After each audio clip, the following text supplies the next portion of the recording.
مسجد نبوی شریف کے احاطے میں 4 پولیس والے کسی کا انتظار کر رہے ہیں۔ پھر ایک شخص نمودار ہوا تو پولیس والوں نے بھاگ کر اسے قابو کر لیا اور اس کے ہاتھ جکڑ لیے۔ اس نوجوان نے کہا، جناب خدا را مجھے دعا اور توسل کی اجازت دے دو، میری بات سن لو، میں کوئی بھکاری نہیں ہوں، نہ چور ہوں۔ پھر وہ جوان چیخنے لگا۔ میں نے اسے غور سے دیکھا تو ایسے لگا جیسے میں اسے جانتا ہوں۔ میں بتاتا ہوں کہ میں نے اسے کیسے پہچانا۔ دراصل میں نے اسے کتنی ہی بار بارگاہ رسالت صلی اللہ علیہ وآلہ وسلم میں روتے ہوئے دیکھا تھا۔ یہ ایک البانوی نوجوان تھا جس کی عمر 35 یا 36 سال کے درمیان تھی۔ اس کے سنہری بال اور ہلکی سی داڑھی تھی۔ میں نے جرت کر کے پولیس والوں سے کہا، جب اس کا کوئی جرم نہیں ہے تو تم اس کے ساتھ ایسا سلوک کیوں کر رہے ہو؟ آخر کیا الزام ہے اس پر؟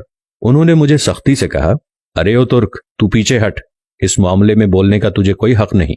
لیکن میں نے پھر سے کہا، آخر اس کا تمہارے ساتھ کیا مسئلہ ہے؟ کیا اس نے کوئی چوری کی ہے یا کوئی جرم کیا ہے؟ بتاؤ تو صحیح۔ ایک سپاہی نے کہا، نہیں، یہ بندہ 6 سال سے ادھر مدینہ شریف میں رہ رہا ہے، لیکن اس کا یہ قیام غیر قانونی ہے۔ ہم اسے پکڑ کر واپس اس کے ملک بھیجنا چاہتے ہیں، لیکن یہ ہر دفعہ ہمیں چکمہ دے کر بھاگ جاتا ہے اور جا کر روضہ رسول میں پناہ لے لیتا ہے، اور ہم اسے حد ادب کے باعث اندر جا کر گرفتار نہیں کرنا چاہتے تھے۔ میں نے مضطرب ہو کر پوچھا، تو اب اس کے ساتھ کیا کرو گے؟ کہنے لگے، ہم اسے پکڑ کر جہاز پر بٹھائیں گے اور واپس البانیہ بھیج دیں گے۔ وہ نوجوان تھا کہ مسلسل روئے جا رہا تھا اور کہہ رہا تھا کہ کیا ہو جائے گا اگر تم مجھے چھوڑ دو گے تو؟ دیکھو، میں کوئی چور نہیں ہوں، میں تو کسی سے بھیک نہیں مانگتا، میں تو ادھر بس محبت رسول میں رہ رہا ہوں۔ پولیس والوں نے کہا، نہیں، ایسا جائز نہیں، تمہارا قیام غیر قانونی ہے۔ نوجوان نے کہا کہ اچھا، مجھے ذرا آرام سے رسول اللہ صلی اللہ علیہ وآلہ وسلم سے ایک عرض کر لینے دو۔ پھر نوجوان نے اپنا منہ گنبد خضرا کی جانب کر لیا۔ پولیس والوں نے کہا کہ چل، کہہ جو کہنا ہے۔ نوجوان نے محبت بھری نظروں سے گنبد خضرا کی طرف دیکھا اور جو کچھ عربی میں کہا وہ نوجوان کہہ رہا تھا، یا رسول اللہ، کیا ہمارے درمیان اتفاق نہیں ہوا تھا؟ کیا میں نے اپنے ماں باپ کو نہیں چھوڑا؟ کیا اپنی دکان بند کر کے یہاں نہیں آ گیا؟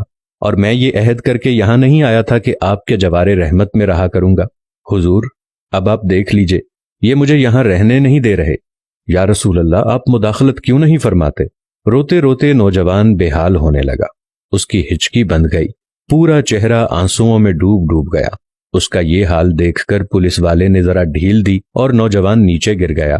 اسی اثنا میں ایک پولیس والے نے اسے ٹھڈا مارتے ہوئے کہا، او دھوکے باز، اٹھ، ہم تمہیں ابھی ڈیپورٹ کریں گے۔ دوسرا پولیس والا آگے بڑھا، لیکن نوجوان نے کوئی رد عمل ظاہر نہ کیا۔ میں نے پولیس والوں سے کہا، لگتا ہے یہ بے ہوش ہو گیا ہے، یہ نہیں بھاگے گا، تم پانی لاؤ اور اس کے چہرے پر ڈالو۔ اس کے چہرے پر پانی ڈالنے کے باوجود نوجوان کوئی حرکت نہیں کر رہا تھا۔ پولیس والے گھبرا گئے۔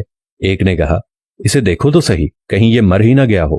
دوسرا پولیس والا کہنے لگا، اسے ہم نے کون سی ایسی ضرب لگائی ہے جس سے یہ مر جائے گا؟ پھر انہوں نے ایمبولنس والوں کو فون کیا۔ وہ ادھر سامنے والے 7 نمبر گیٹ سے ایک ایمبولنس لے آئے۔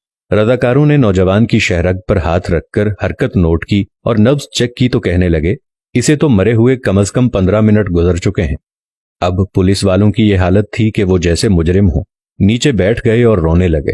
وہ منظر بھی دیکھنے والا تھا۔ ان میں سے ایک تو اپنے دونوں زانوؤں پر ہاتھ مارتے ہوئے کہتا تھا، ہائے، ہمارے ہاتھ کیوں نہ ٹوٹ گئے، کاش ہمیں معلوم ہوتا کہ اسے رسول اللہ صلی اللہ علیہ وآلہ وسلم سے اتنی شدید محبت ہے، ہائے ہمارے ہاتھ ٹوٹ کیوں نہ گئے، ہم نے اس عاشق رسول پر کیوں اتنی سختی کی۔ اس کے بعد ایمبولنس والوں نے اسے وہاں سے اٹھا لیا اور جنت البقیع کی طرف تجہیز و تکفین والے حصے میں لے گئے۔ غسل کے وقت میں بھی وہیں موجود تھا۔ میں انہیں کہتا تھا، مجھے بھی ہاتھ لگانے دو، مجھے بھی اس کی چارپائی کو اٹھانے دو۔ جب جنازہ تیار ہو کر نماز کے لیے جانے لگا تو پولیس والوں نے مجھے کہا، ہم نے جتنا گناہ اٹھایا ہے بس اتنا ہی کافی ہے، اسے ہمارے سوا اور کوئی نہیں اٹھائے گا، شاید اسی طرح ہمیں آخرت میں کچھ رعایت مل جائے۔ میرے سامنے ہی وہ نوجوان بار بار کہہ رہا تھا کہ یا رسول اللہ، آپ مداخلت کیوں نہیں فرما رہے؟ دیکھا، رسول اللہ صلی اللہ علیہ وآلہ وسلم نے مداخلت فرما دی اور ملک الموت نے اپنا فریضہ ادا کر کے اسے آپ تک ہمیشہ کے لیے پہنچا دیا۔ اللہ تعالی ہمیں اپنے حبیب صلی اللہ علیہ وآلہ وسلم کی ویسی ہی محبت عطا فرمائے جیسی اس البانی نوجوان کو عطا فرمائی تھی۔